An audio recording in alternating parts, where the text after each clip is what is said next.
Good morning, everyone. Can you hear me? Yes. Okay, I want to be sure. I want to thank you all for being here. My name is Pauline Brooks, and I am board president for the California Alliance of Retired Americans. Welcome to our 22nd annual convention. This is our first all virtual convention. So we thank you in advance for your patience with any technical problems we will be having. From including several, we have packed the agenda for today. We have some great speakers, and we will be hearing from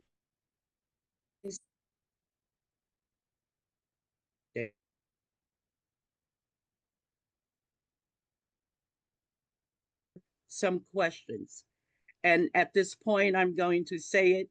Please make it a question that can be answered and not editorial. Thank you.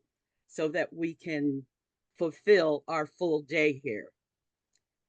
If you have any technical support needs that cannot be solved via the chat, we have a phone support line which you can reach by calling 510-663-4086. So we will move forward. Technically, for many of us, this is an adventure. Welcome, welcome. And we have a special Kara friend here who is also a full part of our convention.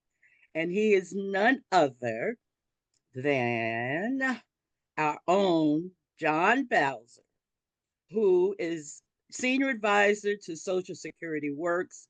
And of course, we all who are 50 and over know him by I turn it over to John, my friend. Thank you.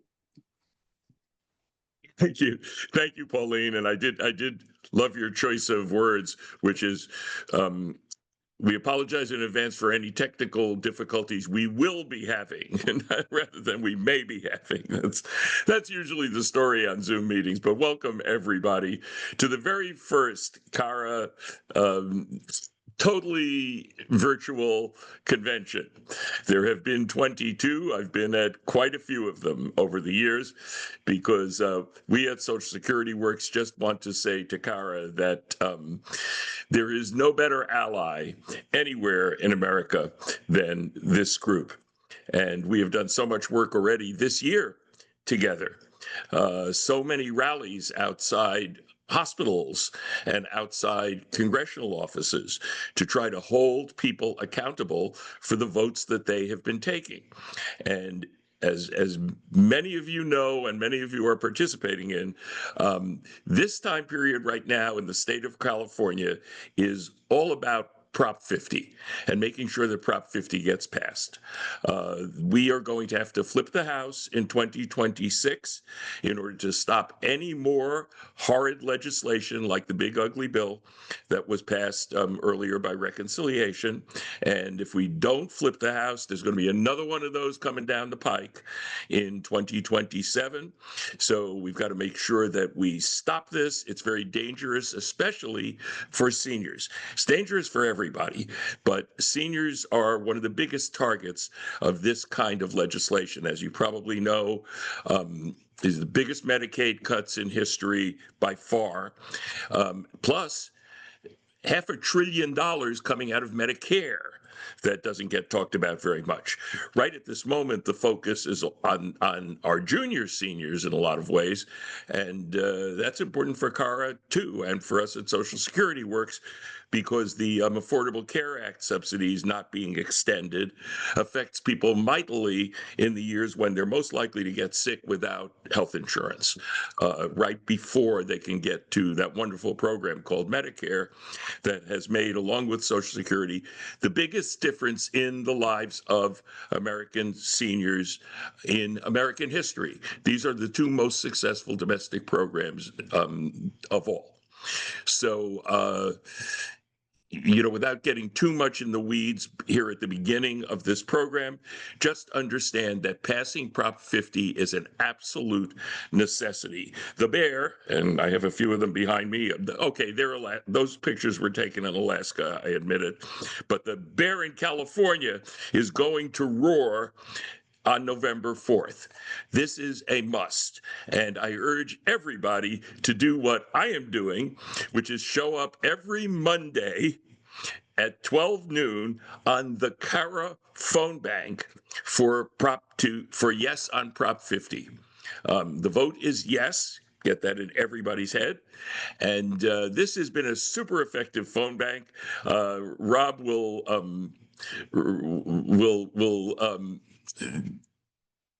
tell me whether we got to 100. I don't think we quite got to 100 last Monday. We are pushing 100 people on the phone bank, and that is amazing. We're making thousands and thousands of calls. They're not hard calls. They're fun. Most of them are yeses, and some of them are I don't know enough about it, and then you can persuade people, and they become yes. And the ballots have been sent out in the mail. I've gotten mine. Send it right back, and you can tell people if they get their ballot and send it back. The best news is they'll get taken off the list, and they won't be called anymore. So once their vote is in. So this is a critical time in the state of California. And the way I've been saying it is that we, for once, are the center of the universe. We are Delphi. In ancient Greece, Delphi was thought to be the center of the universe, and that's why they had the Oracle of Delphi there. We are the center of the electoral universe. We all know that we all have that feeling that sometimes our votes don't really count, like in the Electoral College. We still got to vote, but how much difference does it make? Right now, we make the biggest difference in America. When they go low, we fight back, and we are fighting back. I am the guy in the movie Grease. Pauline did refer to my Sha Na Na career. I'm the guy who in 1978, during the big scene at the Hop, when Sha Na Na sang every song, and Cha-Cha Di Gregorio and Danny Zuko were doing the limbo, I'm the guy who was somehow talking about what's going on in this regime that we have in Washington and this party that appears to be trying to decimate the lives of Americans, because I'm the guy who said, how low can you go? How low can you go? Say it with me. How low can you go? How low can you go? And it does seem as if there is actually no bottom. So when they go this low, we fight back. And that's my message for today. As Bowser would put it, bum bum bum bum bum bum bum bum bum bum dang a dang dang a ding a dong ding. Yes on Prop 50. Ooh, those low notes are good in the morning. Now, my distinct pleasure to introduce my friend and doing a great job as the executive director of the California Alliance for Retired Americans, Rob England. John, thank you so much for being here and for introducing the convention. Hi all, Rob England, Executive Director for CARA. Today I am going to review the events that we're going to be conducting today. So after my introduction here, we are going to hear from our Senior Vote Committee. Senior Vote is our electoral program that we run every 2 years. And then after that, we will go into what many of you are coming here for, our California Gubernatorial Candidate Forum. Thank you all so much for having me. I can't tell you how proud I am to be here and how much I appreciate all of your time. My name is Calderon. I'm the former Majority Leader of the California State Assembly. I was elected to the state assembly in 2012. I had started my campaign when I was 25 years old. I'd never run for public office before. And I got elected just after turning 27. I was the first of my generation. I'm a millennial. I was the first of my generation ever elected to the legislature, and in 2016 became the youngest majority leader in the history of the state of California at the age of 30. And I served for about 8 years. And around 2020, I made what was a really difficult decision at the time to leave the legislature. And the reason why I did is I had a growing family. Because I was relatively young when I got elected. I had major life milestones that happened during my tenure in the legislature. I got engaged, I got married, I had 3 of our 4 kids. And so with this growing family, which is now 4. My kids are 8, 6, 5, and 4. Um, I felt, as much as I loved my job, as much as I loved what I was doing, and the fact that I was at the height of my power and influence, being the majority leader of the assembly, and I needed to make a choice, and my choice that I made was to go back and be with my family and raise my kids with my wife. Because as much as I loved what I did, I wanted to be a father more and not miss out on those moments and that time. And so I left, and it was a difficult decision, but I made that decision. And I've been living in the real world with everybody else for the last 5 years, and I've seen the challenges. I've seen things get more difficult, and our politics get more divisive, and just the cost of living every year going up and up and up. Whether you're getting a pay increase every year, that doesn't really matter, because so too do the costs of everything else, and the cost of goods, the cost of healthcare, the cost of housing, all continuing to go up. The idea that home ownership, which is the greatest generational wealth creation vehicle in the history of our country, has just been, taken away from generations, and said, okay, well, now here is your indentured servitude. And what do I mean by that? Well, what I mean by that is, here's your apartment. You need to come up with first and last month's rent. So put $4,000 down, and then you're going to spend over 50% of your monthly income on that apartment, and you'll never be able to get out of that. You will never be able to save to own or buy a home. And for me, I want to know that my kids have a future in this state. I want to know that the next governor is going to focus on that. Is going to focus on the cost of living issues. Is going to focus on putting more money back in everyday Californians' pockets, because that's what's needed, because the costs of living keep rising. And cost of living keeps rising. Inflation is a huge part of that, and the federal government and the decisions that are happening in Washington, D.C., which are certainly immensely impactful on what happens in California. But the next governor really needs to spend his time on the ground, talking to folks like yourselves, learning as much as we possibly can to solve the issues that have been plaguing this state for generations. I mean, when I got elected in 2012, housing was a crisis. It's still a crisis. It's continued to grow and become a bigger crisis. And it's connected to this housing, and the housing issues are connected to so many of the challenges facing California right now, whether it's homelessness, affordability, poverty, you name it, it is attached to housing. And I think that we need to bring the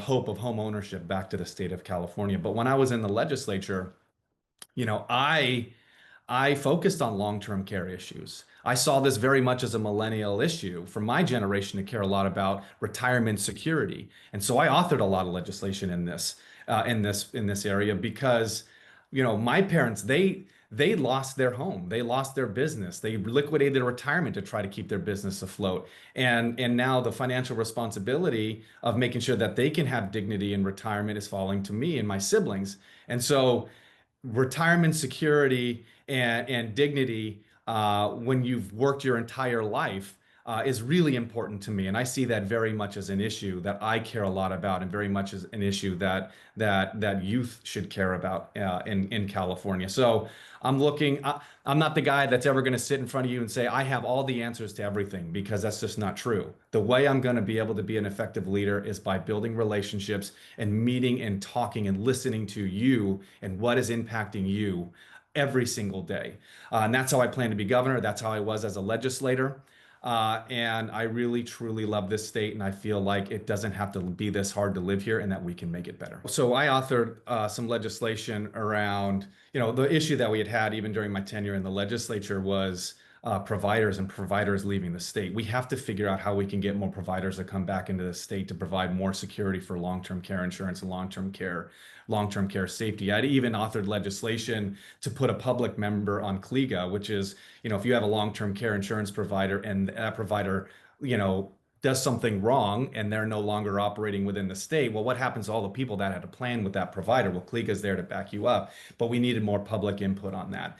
And so I think specifically, I would want to have more conversations with all of you to get a better sense of, of what has changed between when I was in the legislature and what's happening now. And that's how I'm going to be able to come up with more better, well-rounded policies, but providing more certainty, knowing that it can be more affordable to buy long-term care insurance, and that you aren't going to be stuck in a position where you're going to be, SOL, you're going to be out of luck if a provider makes a mistake and you've paid decades into this business to have that security that then gets ripped out from underneath you. And so we need to be able to secure that as well and have confidence that you're making these investments and that those investments are going to continue to be there for you, regardless of regardless if a mistake is made by the provider. Sure is. I feel like we need to be creative and think of new ideas and new ways to make sure that we have the revenue that we need to cover the things that are very important to us, like retirement security.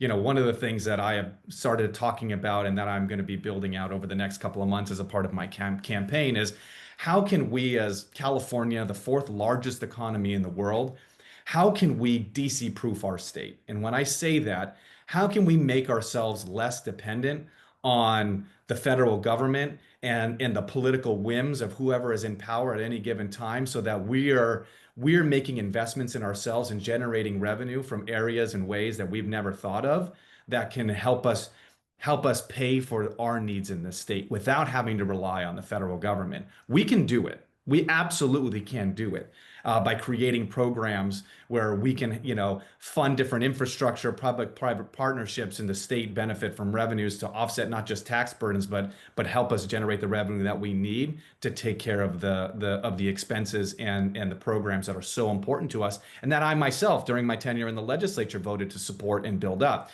So I think the next governor, you cannot sit here and say that the existing system is working and that it doesn't need reform. No, you have to take a look at the existing system, take the parts that are working and find ways to revolutionize and update and find new ways to generate revenue to make us less dependent on Washington, D.C. and every political whim, because we know that power and control is what they're focused on. It isn't on the needs of everyday Californians or everyday Americans.